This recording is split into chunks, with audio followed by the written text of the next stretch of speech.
It's time for another Dice Tower review with Z Garcia.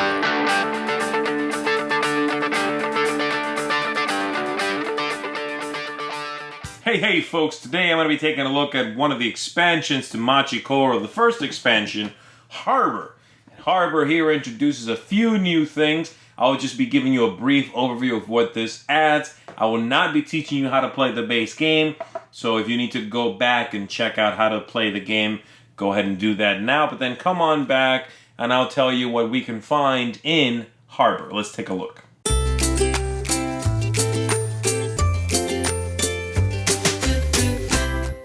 There are four main things that the Harbor expansion adds to Machi Koro. The first one, new cards in the deck, of course. Second thing it adds is the ability to play with 5 players. It now has enough starting cards to play with 5 players.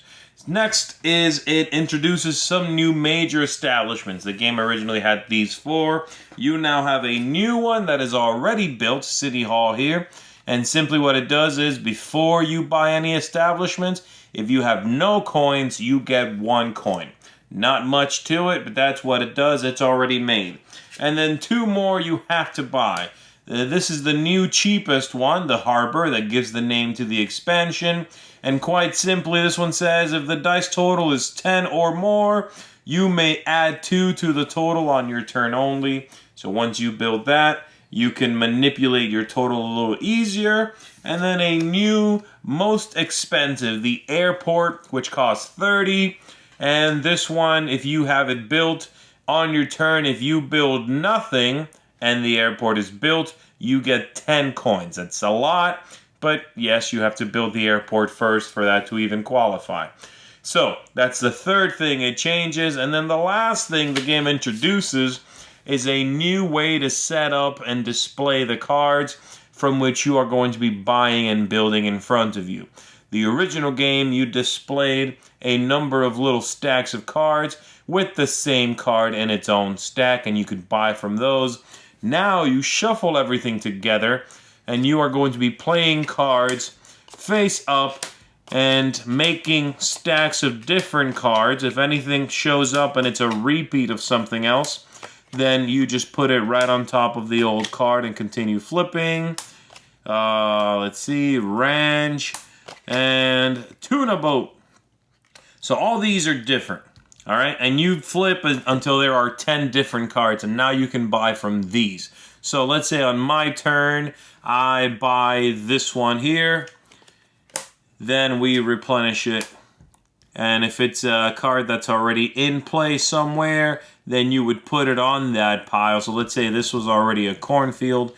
Then you would take this cornfield, put it on that one, and flip again until there are 10 different ones out here. And that's basically it. It allows for a lot more flexibility, and then it ebbs and flows what's available out here and what you are able to do. So that's pretty much it. Let me give you a close-up look at a couple of the cards that come in this expansion. So here we go. We have Tuna Boat here. Hits on a 12, 13, or 14. On anyone's turn, the current player rolls 2 dice. If you have a harbor, you get as many coins as the dice total. Pretty good stuff. You go tuna fishing. Again, kind of hard to hit on it, but it could get you a lot of money. Mackerel boat. This one, if you have a harbor, you get 3 coins from the bank on anyone's turn. So again, as you can see here, the theme is get that harbor built. Sushi bar, which is pretty cool, having a sushi bar. If you have a harbor, you get 3 coins from the player who rolled the dice. This is a red card, so it's one of the mean ones. And then one more I want to feature here, the flower shop. The flower shop says you get 1 coin from the bank for each flower orchard you own on your turn only. So little combos, as you can see, being built, more so anyway, into the game. But definitely, most things in the game revolve around the harbor getting built, and then you also have the airport. Again, once you build all of these, this is already the built side. They would start like this, of course. Once you get all 6 of these built, that's how you win this game. I'm very middle of the road on this expansion. There's a few things I like in it and a few things I really do not like at all. The 5th player thing is pointless and makes the game way too long. But I'll come back to the too long thing in just a second, okay? Let's say what I do like. I do like the new cards. I like the way everything works. I like that you now have more variety. And I especially like the new way of setting up the game where you have 10 distinct piles of cards instead of the old way of just static piles, you know? It's just better. It's more diverse. There's more interest going on.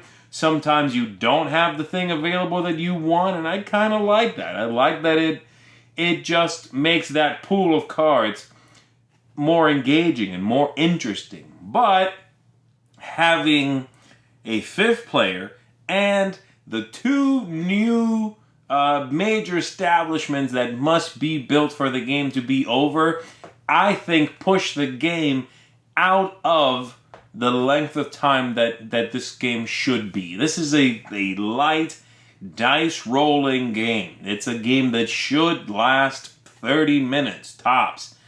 When you play with 5 players and or play with those new buildings, the game's just too long. It's just way too long. It pushes it out of that filler category to a game I don't want to play with anymore, because it now requires me to sit there and roll and wait and roll and do the same things over and over.